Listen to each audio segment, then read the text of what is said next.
I thought this one bore some attention tonight. So it was from Daniel, and it was in the Twitter DM. You can follow me on Twitter, @LateKickJosh. He said, Josh, what are your thoughts on Urban Meyer and how he is handling his new role from the sideline to going into the media world? I think he's handled it very well.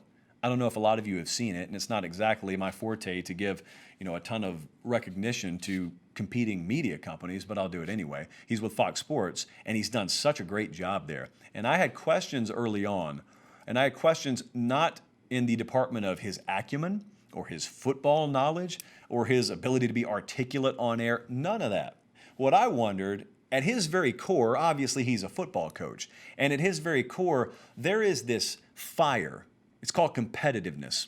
Few people in the arena of sport have it to the degree that a guy like Urban Meyer has.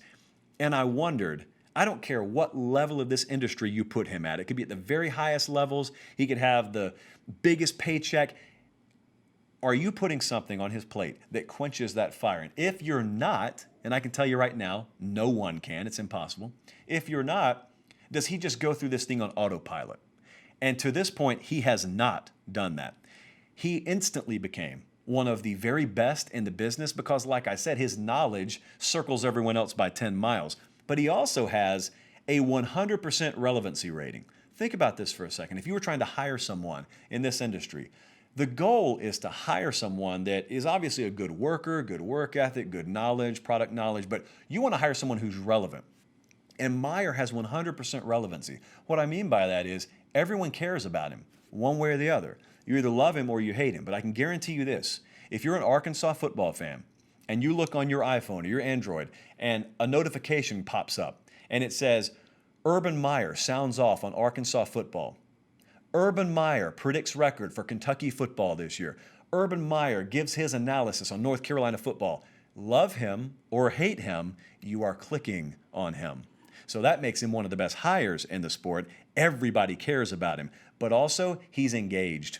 And when he's engaged, there are few watches and few listens better in this sport than him. And he hasn't been hesitant to speak his mind, which is very refreshing. Because I'll tell you what I've seen a lot of former coaches do.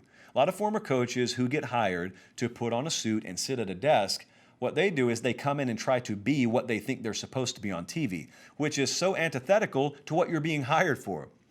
People, with all due respect, I may be cutting my own legs out from under me here, people who can sit in front of a microphone and talk are a dime a dozen. Guys who possess that knowledge and can articulate it are very few and far between. But the problem is, a lot of guys come from that world into this world, and they try and act like everyone else in this world. I'm not hiring you to be a robot and look like everyone else in this world. I want you to be you. I'm hiring you to be you. Urban Meyer has been authentically himself, and he's been very, very good. And, he's a guy who I think may blaze a trail and maybe cast a new vision for what a former coach is supposed to be in this arena. I don't know if he's done coaching football. I know that he insists that he is. I don't know that. But what I will say is, in the meantime, I'm really enjoying what he is offering. And I hope that we continue to get a lot more of it.